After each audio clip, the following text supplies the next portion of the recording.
The Chimes. A goblin story of some bells that rang an old year out and a new year in. Read by Nigel Thomas. Chapter 1. First Quarter. There are not many people, and as it is desirable that a storyteller and a story reader should establish a mutual understanding as soon as possible, I beg it to be noticed that I confine this observation neither to young people nor to little people, but extend it to all conditions of people, little and big, young and old, yet growing up or already growing down again.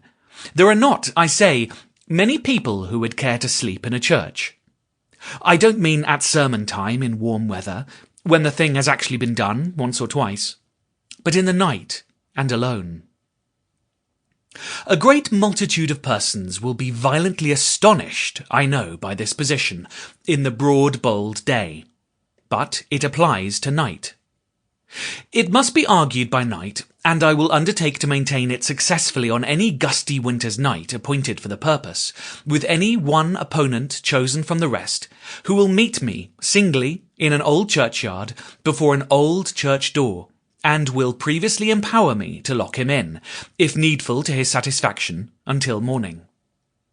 For the night wind has a dismal trick of wandering round and round a building of that sort, and moaning as it goes, and of trying, with its unseen hand, the windows and the doors, and seeking out some crevices by which to enter. And when it has got in, as one not finding what it seeks, whatever that may be, it wails and howls to issue forth again, and not content with stalking through the aisles, and gliding round and round the pillars, and tempting the deep organ, soars up to the roof, and strives to rend the rafters, then flings itself despairingly upon the stones below, and passes, muttering, into the vaults.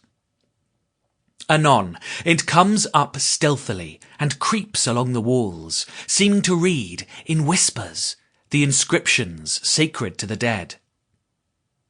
At some of these it breaks out shrilly, as with laughter, and at others moans and cries, as if it were lamenting.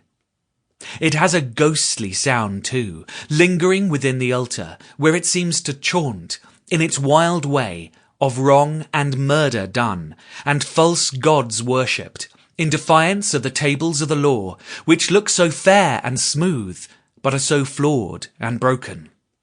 Ah! Heaven preserve us, sitting snugly round the fire. Sample complete. Ready to continue?